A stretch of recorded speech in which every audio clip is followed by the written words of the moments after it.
Welcome to A-Level and AP Physics. In today's lesson, we will discuss some important past paper questions on mechanics from Specimen Paper 1 for 2022 exams. For question number 9, it is given to us an object is dropped at time t is equal to 0 from a high building. A resistance is significant means we cannot ignore effects of A resistance. Graphs are plotted against time. The first graph is for the height of the object above the ground, and the second graph is for the speed of the object, and also we have plotted graph for the magnitude of the resultant force on the object. First thing, it is given to us object is dropped. If it is dropped, it means initial speed is equal to 0. So this is the first point we need to understand. Now if you look at the motion of this object, let's say this is one object. When we drop this one at this point, its initial speed is equal to 0, and the force acting on this object is only its weight. So W is equal to mg. So the acceleration of this one at this point, A is equal to g, because the resultant force only acting on this object is the weight of the object. But as this object will fall down, means it will move downwards, gravity will not change, W will still stay same, W will be equal to mg, but A resistance will start to increase. So this is A resistance, it will increase with speed.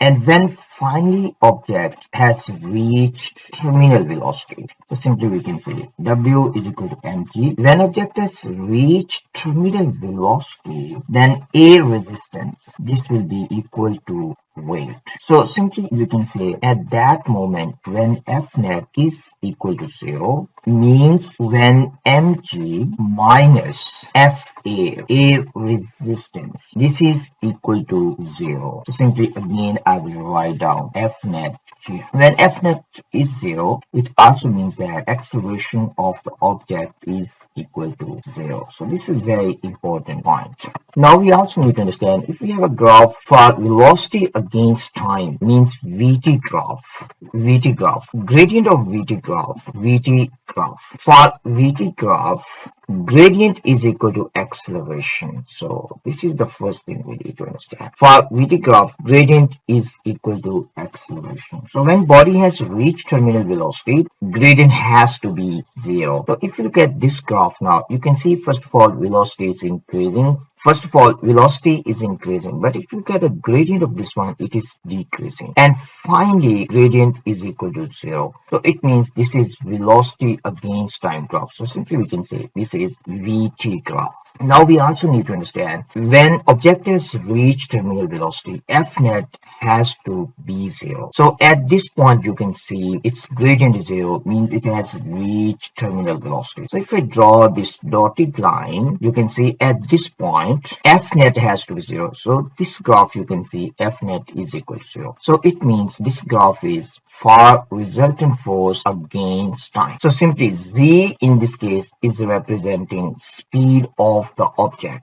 So Z is representing speed of the object. So this is true or this is true. X is representing F net. So this one is true. And Y is the height of the object above ground. Means object is still falling. So this is for height. So this one is for height. So our answer for this question is C. So this one is the answer. For question number 10, it is given to us an object hangs by means of two cords around two rods, as shown in this figure. Weight of the object is given and weight of object is equal to 10 newtons. It is also given object is held in equilibrium by the forces F1 and F2. This force is F1 here and this force is F2. It is also given to us that the friction between the cords and the rods is negligible. We need to find out which row of the table gives an angle theta of 90 degrees. Means the value of this angle is 90 degrees. When this theta is equal to 90 degrees, we need to find out the forces, magnitude of forces F1 and F2. So the first thing we need to understand is, as the weight of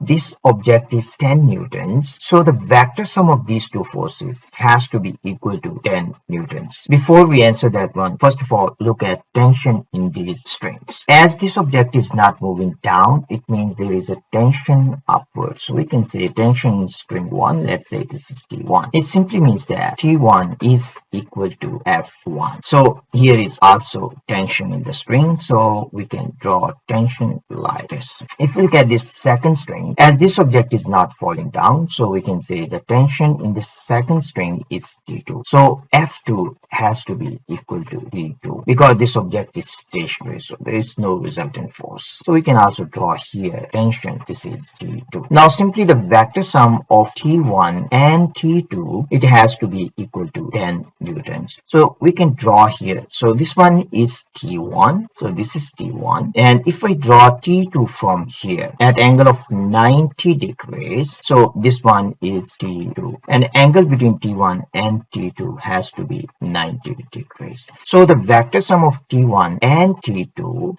so let's say this is the vector sum, it has to be equal to 10 newtons. So simply we can say vector sum of T1 plus vector sum of T2, this one has to be equal to 10 newtons. Or simply we can say T1 square plus T2 square means the magnitude, this one has to be equal to 10 square. So this is what we need to understand. Now we can look at these options. If you look at option A, for option A you can see T1 is 4, so this is 4 square plus 6 square, this one has to be equal to 10 square, but this is not equal because 4 square is 16 and 6 square it is 36, it has to be equal to 100, but this is not equal, so it means option A is not possible, so we can just cross this one. B is also the same, so B is also not possible, so the answer can be C or answer can be D, because 6 square plus 8 square, this is equal to 10 square, so this is true. So the answer can be C or answer can be D. Now let's try to find out which one is the right answer. C is the right answer or D is the right answer. For that purpose we need to look at horizontal components of T1 and T2. Let's say this angle is theta 2 and the angle of T1 with horizontal, let's say this one is theta 1. In this case, simply you can see that as this object is in equilibrium, it is not moving along horizontal, it is not moving along vertical. So it simply means that T1 cosine of theta 1 has to be equal to T2 cosine of theta 2. But you can see from this figure, it is very clear that theta 2 is greater than theta 1. You also need to understand, if angle is bigger, it means cosine of angle will be smaller. So the cosine of theta 2 will be smaller than cosine of theta 1. As cosine of theta 2 is smaller, so the T2 has to be greater than T1. Or simply we can say F2 has to be greater than F1. So F2 has to be greater than F1, so the answer is C. Now let's try to understand this question with the help of animation. As you can see here, in this case, I have already set this angle 45 degrees and this angle also 45 degrees. If this angle is 45 degrees, it also means that the angle with horizontal, let's say this angle is theta 1. This also has to be 45 degrees because alternate angles are equal. So this angle, let's say this is theta 2, this one also has to be 45 degrees because this angle is 45. Now you can also see this object is at the center. So if I simply draw a line here, you can see this object is at the center when the angles are the same. We can also look at the forces. If you look at the forces, these forces means the T1, this is 7.1 newtons, and this force T2 also 7.1 newtons. So simply we can write down, I will be writing some important points here. If theta 1 is equal to theta 2, T1 has to be equal to T2. Let's try to understand a little bit more about this concept. So we will do some practice. I will be asking you some questions. First of all, if I increase this angle theta 2, let's say I make theta 2 equal to 60 degrees. So I change theta 2 to 60 degrees. Now can you guess which way this mass will go? This mass will go to the right, or this mass will go to the left. So you need to guess this one first by yourself. It will go to the right or it will go to the left. Take some time and answer this question first by yourself. And then I will change the angle and I will show you which way this mass will move. Let me change the angle now. If I make this angle 60 degrees, you will see this object will move to the right. So it has to move to the right. So you have seen this has moved to the right. So now we can write down here if theta 2 is greater than theta 1. So now you can see this angle is greater than this angle, then theta 1. You can also see that T2 is greater than T1. So we can write down here T2 has to be greater than T1. Let's try to understand a little bit more about this one by changing angle. Now you can see here, if I increase this angle, you will see this will go to the right. If I increase this angle, this will go to the left. So this will go to the left. Decrease this angle, it will also go to the right. If I increase this one, this will go to the left. You can understand from here, if I decrease this angle, it has to go to the left. So this is the concept you need to understand. I hope it is clear to you now how to handle this kind of problems. For question number 11, we need to find out which force is caused by a difference in hydrostatic pressure, and that force is upthrust. So let's try to understand a little bit more about upthrust. Imagine that we have a fluid inside this container and an object is placed here. So we can imagine that object is placed here. So this one is our object. On this object, there is a force acting in upward direction, and that force, what we call, is upthrust. So in this case, there is a pressure acting on this object P1 that is here, and there is also pressure acting on this one that is P2. Upthrust, this is equal to the difference between these two, P1 minus P2 multiplied with the cross-sectional area of this object A.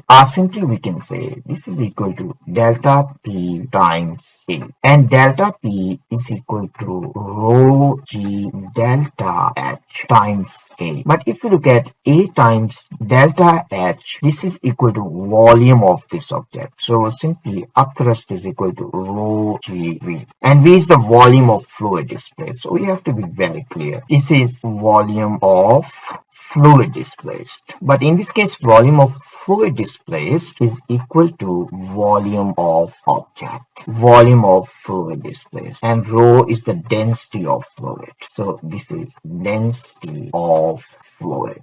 So the main cause of upthrust is the difference in hydrostatic pressure. Means the value of P at the bottom is different than the value of P at the top. In this case, P1 is greater than P2. So that's reason upthrust is in upward direction. So this is always in upward direction. So the answer for this question is B. For question number 12, it is given to us a car of mass 1400 kilograms is traveling on a straight horizontal road at a constant speed of 25 meters per second. The useful output power from the car engine is given, that is equal to 30 kilowatts. It is also given to us the car then travels up a slope at 2 degrees to the horizontal, as you can see here, 2 degrees from the horizontal, maintaining the same constant speed. So you can see here, speed here is 25 meters per second, and speed here is also 25 meters per second, and this speed is constant. Question is asking us to calculate what is the useful output power of the car's engine when traveling up the slope. First of all, let's try to understand what is meant by useful output power. Useful output power simply means that it is equal to total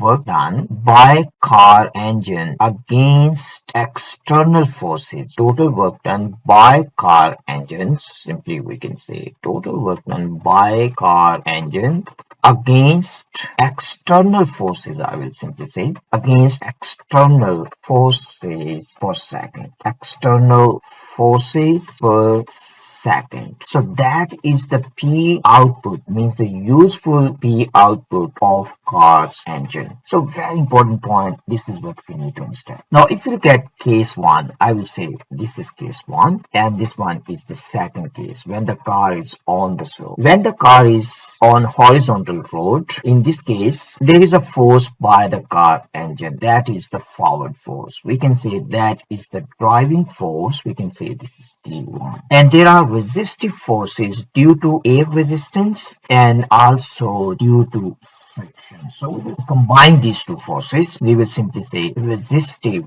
forces. So we will simply write down the sum of friction and air resistance is equal to Fr. So in this case, Fr is equal to D because the speed of the car is constant. For this question, power is given. So we can say P is equal to F resistive forces times V, because Fr is equal to D1 means the engine's force. So we can find out Fr from here. So this is sum of resistive forces. P in this case is given. This is 30 kilowatts. So we have to multiply with 1000 and we can divide by the speed of the car. So our final answer in this case will be equal to 1200 newtons. So this is sum of resistive forces, means sum of friction and air resistance. Now if you look at the second case, as the speed is constant, surface is the same, it means resistive forces are still same. So we can say Fr in this case is also equal to 1200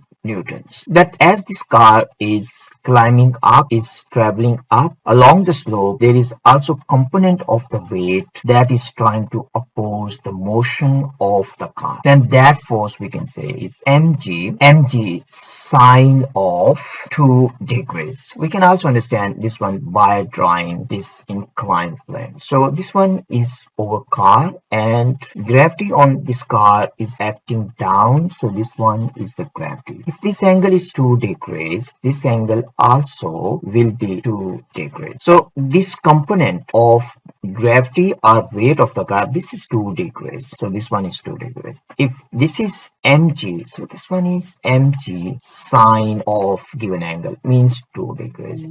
And this is opposing the motion of the car. So mg sine of 2 degrees. Now from here we can find out the driving force. Now there are two forces on this car. One is Fr and the second one is mg sine of 2 degrees. So we can find out driving force means the force exerted by the car engine. Let's say that is equal to D2. And so D2 in this case, we will simply say D2 minus Fr and minus mg sine of 2 degrees has to be equal to 0 because the car is still traveling at constant speed. So from here we can find out D2. Fr, this is equal to 1200 plus mg. M is 1400. This is mass of the car and g is 9.81 sine of 2 degrees. If we solve this one, we can find out the value of the force that is equal to 1679 newton. So this is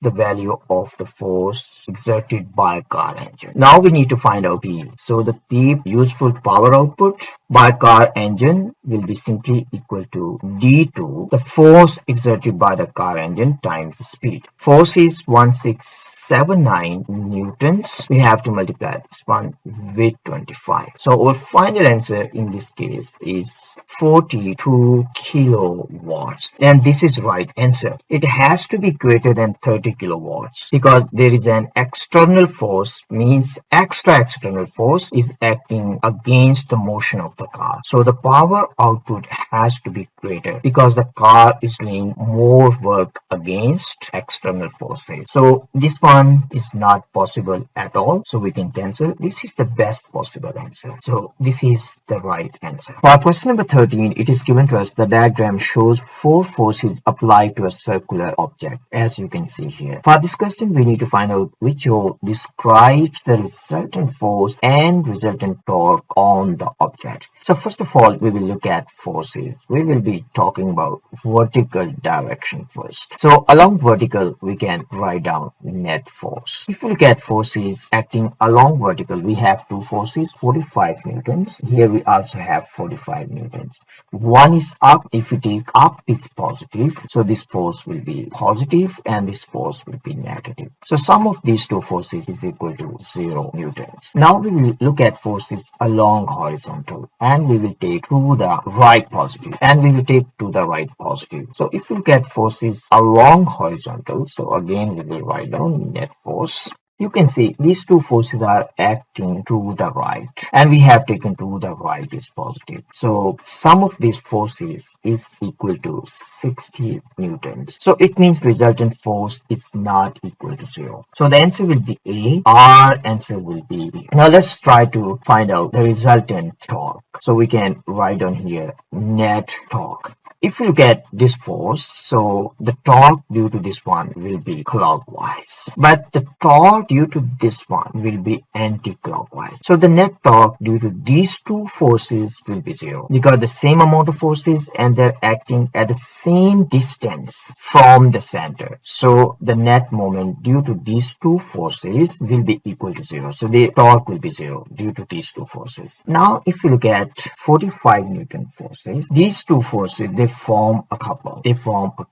So the net torque due to two forces, we can simply find out that will be 45 times the distance between these two forces, and the distance will be equal to the diameter of this circle. So I will say diameter is d. So the net torque is also not equal to 0. So answer for this question is A. So in this case, the net torque will be clockwise. So the net torque will be clockwise, and it's not equal to 0. So non-zero resultant torque and resultant force is also non-zero. For question number 14, it is given to us a uniform horizontal footbridge is 12.0 meters long and the weight of the bridge is 4,000 newtons. It rests on two supports X and Y as shown in this figure. A man of weight 600 newtons stands at a distance of 4.0 meters from support X, as you can see here. We need to find out what is the upward force on the footbridge from support X. Means we need to find out what is value of this force. I will simply say this force is Fx. We need to find out what is magnitude of this force. For this question, it is given to us, it is a uniform bridge. It means the weight of this bridge is acting at its midpoint. So we can draw here. So this is the weight of the bridge, and the weight of the bridge is given is equal to 4,000 newtons. It also means that the distance from this side, this is equal to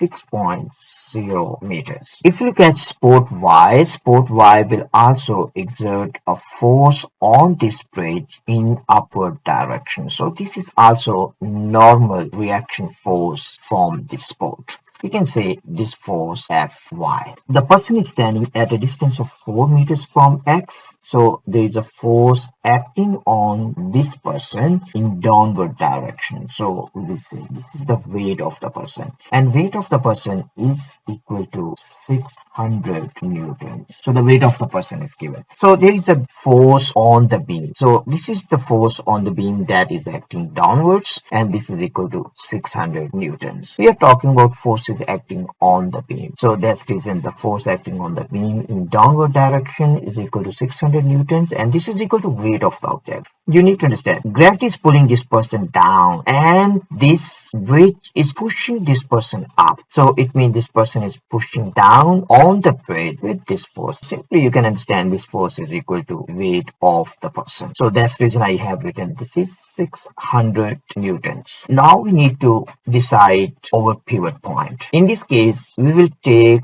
moment about y because we need to find x. If we take pivot about y, then we no need to worry about fy. So let's take moment about y. So we can say by taking moment about y. So simply we can say by taking moment about y. If we consider the moment due to fx about y, this will be clockwise. So this is due to fx. So we can say clockwise moment in this case has to be equal to counterclockwise moment. Clockwise moment is due to fx, so we can say this is fx time its distance from the pivot, and its distance from the pivot is equal to 12 meters. Now if you look at moment due to the weight of the person, means due to this person, this is counterclockwise, and moment due to the weight of the bridge is also counterclockwise. For the person, force is 600 times its distance. So this is 4, this is 12, so this one has to be 8.